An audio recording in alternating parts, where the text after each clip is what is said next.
Причините за опаѓањето на производството на возила се познати, а тоа се продолженото влијание на пандемијата и недостатокот на суровини и компоненти, пред се чипови. Распределбата на овие загуби не е рамномерна, а по се изгледа дека најмногу настрада Европа, каде вообичаено се произведуваат технолошки понапредни возила.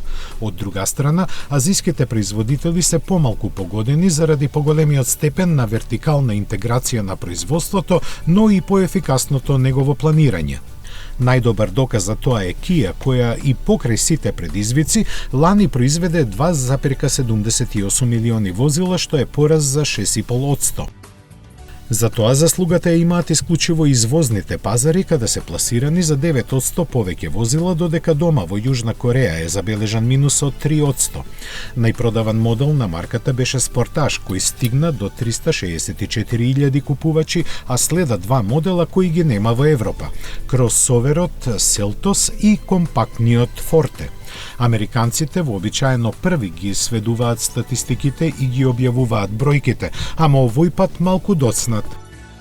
Но оние податоци што веќе се знаат се исклучително неповолни за домашните производители, пред се за General Motors, кои со продадените 2,2 милиони возила после 90 години повеќе не е лидер на домашниот пазар. Пласирајќи 115.000 возила повеќе, нему местото му го презеде Toyota.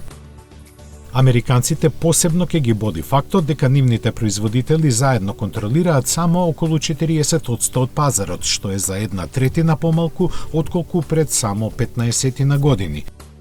За утеха, пикапот Ford F-150, за кој лани се одлучија 726.000 купувачи, 45 пат поред е најпродаваното возило од сите категории. И на наредните две места исто така се пикапи, со 570.000 на второто место е Ram, а со 50.000 помалку трет е Chevrolet Silverado. Најдобриот модел на Toyota е RAV4, кој освојувајќи 408.000 купувачи успеа да се искачи на четвртата позиција. Следи Honda CR-V со 361.000, а најуспешен модел кој не е пикап или кросовер е Toyota Camry на 6-то место со продадени 314.000 примероци.